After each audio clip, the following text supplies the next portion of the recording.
स्वागत है दोस्तों आपका हमारी एकेडमी में। देखिए ज्योग्राफी सेक्शन पे हम बातचीत कर रहे हैं। आज जो टॉपिक है काफ़ी महत्वपूर्ण है। हम जानेंगे उच्चावच के बारे में। अमूमन ज्योग्राफी के जो तैयारी कर रहे स्टूडेंट होते हैं उन्हें उच्चावच में बड़ी कन्फ्यूजन सी हो जाती है कि ये है उच्चावच क्या भला, जो वनडे एग्जाम्स की तैयारी करते रहते कि उच्चावच है क्या।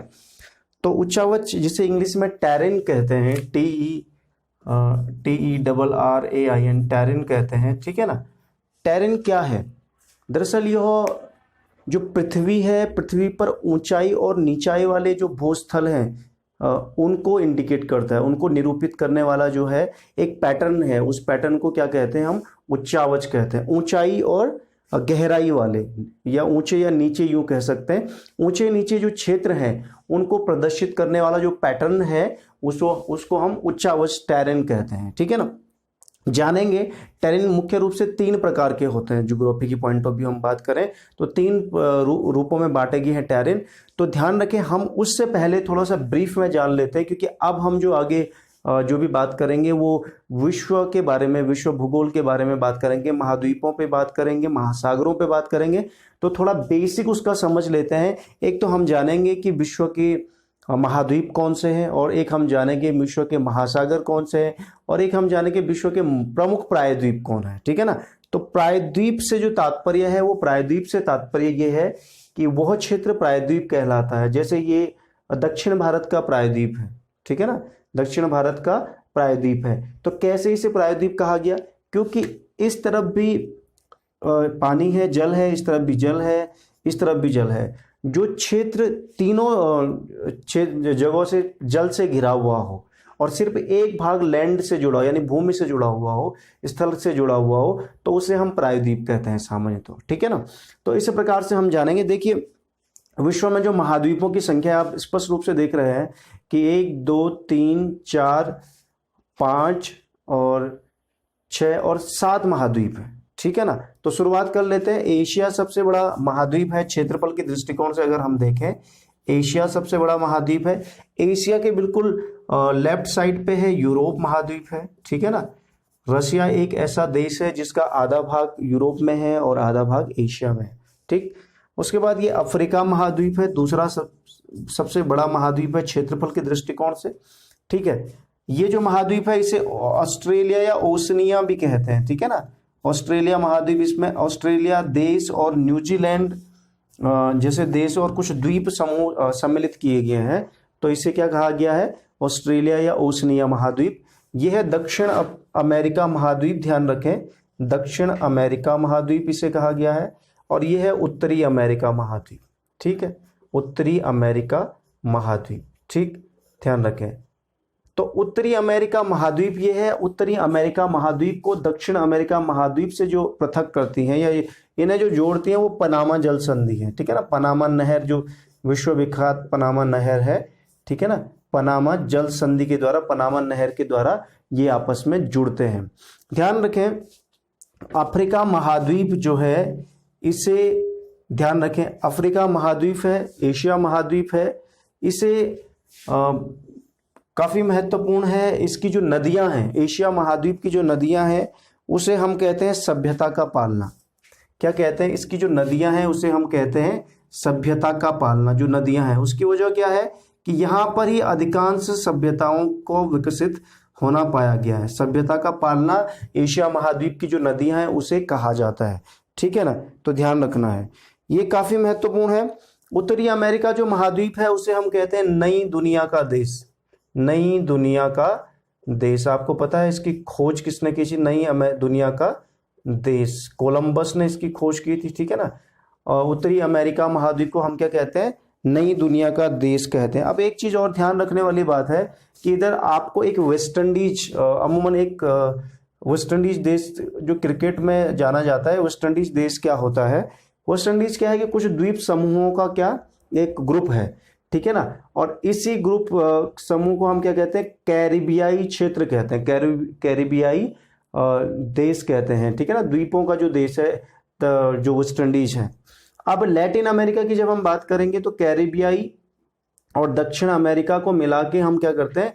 लैटिन अमेरिका की बात करते हैं, ठीक है। तो ये भी काफ़ी महत्वपूर्ण है परीक्षा की दृष्टि से। ठीक है, अब देखिए इस प्रकार से जो लैटिन अमेरिका देश है वो मैक्सिको, वेस्ट इंडीज का जो क्षेत्र है और दक्षिण अमेरिका, इन सबको मिला के क्या कहा जाएगा, लैटिन अमेरिकन देश कहलाएगा।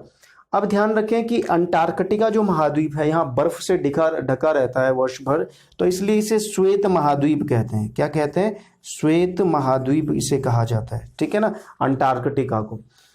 अफ्रीका को कहा जाता है अंध महाद्वीप। क्या कहा जाता है, अंध महाद्वीप कहा जाता है। साथ ही साथ जो यूरोप है, यूरोप को क्या कहा जाता है, प्रायद्वीपों का प्रायद्वीप। क्या कहा जाता है, प्रायद्वीपों का प्रायद्वीप। ठीक है, और इसे ध्यान रखें प्रायद्वीप भी कहा जाता है। ध्यान रखें, काफी महत्वपूर्ण है ये एग्जाम के पॉइंट ऑफ व्यू। और साथ ही साथ इसे एक नाम से और कहते हैं यूरेशिया का प्रायद्वीप। यूरेशिया का प्रायद्वीप भी कहा जाता है। ठीक है, तो इस प्रकार से ये महाद्वीप है। सबसे बड़ा महाद्वीप एशिया महाद्वीप है, सबसे छोटा महाद्वीप है ऑस्ट्रेलिया महाद्वीप। ठीक है, तो ये महाद्वीप हमारे पास हो गए। अब हम बात करेंगे महासागरों की। तो महासागर में देखिए, एक तो प्रशांत महासागर जो सबसे बड़ा है, उत्तरी प्रशांत महासागर, दक्षिणी प्रशांत महासागर, अटलांटिक महासागर, उत्तरी अटलांटिक महासागर और दक्षिणी अटलांटिक महासागर। ठीक है ना, ध्यान रखें। और ये प्रशांत महासागर का जो क्षेत्र है, ये प्रशांत महासागर सबसे बड़ा प्रशांत महासागर है। और हिंद महासागर भी यहीं उपस्थित है भारत के दक्षिणी क्षेत्र में। और साथ ही साथ आर्कटिक महासागर, जो आर्कटिक महासागर है वो भी एक महासागरों की श्रेणी में है। अब ध्यान रखें, इसके बाद हम बात करेंगे प्रायद्वीपों पे। जो महत्वपूर्ण प्रायद्वीप हैं विश्व के, वो परीक्षा की दृष्टि से भी महत्वपूर्ण है। पहले तो ये देखें कि जो सबसे बड़ा प्रायद्वीप है वो है अरब का प्रायद्वीप। अरब का प्रायद्वीप यह विश्व का सबसे बड़ा प्रायद्वीप है। ठीक है ना, अरब का जो प्रायद्वीप है, अरब देशों से संबंध जुड़ा हुआ है। और इसी के अंतर्गत हम देखें आगे तो एक बाल्कन प्रायद्वीप है, इटली का प्रायद्वीप है, आइबेरिया का प्रायद्वीप है। ठीक है ना, ध्यान रखें। और इससे अगर हम देखें इस क्षेत्र में, एशियन इस क्षेत्र में देखें तो कमचटका प्रायद्वीप भी है। तो ध्यान रखें, इसकी स्थिति को देख लीजिएगा। ठीक है ना, साइबेरियन क्षेत्र में है कमचटका जो प्रायद्वीप है। आगे बढ़े तो एक प्रायद्वीप है अलास्का का प्रायद्वीप। देखिए, अलास्का जो उत्तरी अमेरिका क्षेत्र में पड़ता है, अलास्का प्रायद्वीप। ठीक है, और साथ ही साथ लैब्राडोर का प्रायद्वीप। ठीक है ना, जो ठंडी जलधारा भी निकलती है जहां से, लैब्राडोर प्रायद्वीप भी उत्तरी अमेरिका क्षेत्र में है। स्कैंडेवियन प्रायद्वीप, इसे स्कैंडेवियन कंट्रीज जो यहाँ स्थित हैं, स्कैंडेवियन कंट्रीज भी कहा जाता है। ठीक है ना, तो ध्यान रखें। इस प्रकार से ये कुछ प्रायद्वीप हैं, काफी महत्वपूर्ण है परीक्षा की दृष्टि से। असल में उच्चावच, जिसको हम उच्चावच कह रहे हैं, तो उच्चावच का जो पहला प्रकार है, 3 प्रकार के उच्चावच हैं। पहला प्रकार प्रथम श्रेणी का जो उच्चावच है, 3 श्रेणियां हैं, उसमें महाद्वीप और महासागर इत्यादि उसमें आते हैं। ठीक है ना, महाद्वीप और महासागर। तो प्रथम प्रकार का जो प्रथम श्रेणी का जो उच्चावच है वो यही है, प्रथम श्रेणी का उच्चावच। ठीक है ना, ध्यान रखें, जिस पर हम चर्चा कर चुके हैं। ये बेसिक चर्चा थी। प्रथम श्रेणी का जो टैरिन है या प्रथम श्रेणी का उच्चावच है वो महाद्वीपों और महासागरों से मिलकर बनता है। ठीक है ना, तो ध्यान रखें 3 प्रकार के उच्चावच हैं जिन पर कार्य करने की जरूरत है। जो प्रथम श्रेणी का उच्चावच है वो उस पर हम चर्चा कर ही चुके हैं। द्वितीय श्रेणी का जो उच्चावच है, ध्यान रखें, द्वितीय श्रेणी का जो उच्चावच है, प्रथम श्रेणी का है, प्रथम श्रेणी है महाद्वीप महासागर। ठीक है ना, महासागर। ठीक है ना, द्वितीय प्रकार का जो उच्चावच है उसमें आता है पर्वत, पठार, झीलें। ठीक है ना, ठीक। तृतीय प्रकार का जो उच्चावच है, जो नदियों से समुद्रों से बनी जो स्थल आकृतियां हैं, पवन से बनी हुई है, खाड़ी से जो बनी हुई है। ठीक है ना, खाड़ी से बनी हुई आकृतियां हैं, पवन से, खाड़ी से, जल से, डेल्टा से बनी हुई जो आकृतियां हैं, तो इत्यादि ये जो आकृतियां हैं, आदि से बनी आकृतियां, ये तृतीय श्रेणी के उच्चावच के अंतर्गत आती है। ठीक है ना, महाद्वीप और महासागर प्रथम श्रेणी का उच्चावच, द्वितीय श्रेणी का जो उच्चावच है पर्वत, पठार, झीलें इत्यादि, और तृतीय श्रेणी का जो प्राकृतिक चीजें हैं उनसे बनी जो स्थलाकृतियां हैं वो तृतीय श्रेणी के उच्चावच के अंतर्गत आती हैं। ठीक है ना, तो काफी महत्वपूर्ण है ये भी परीक्षा के दृष्टिकोण से।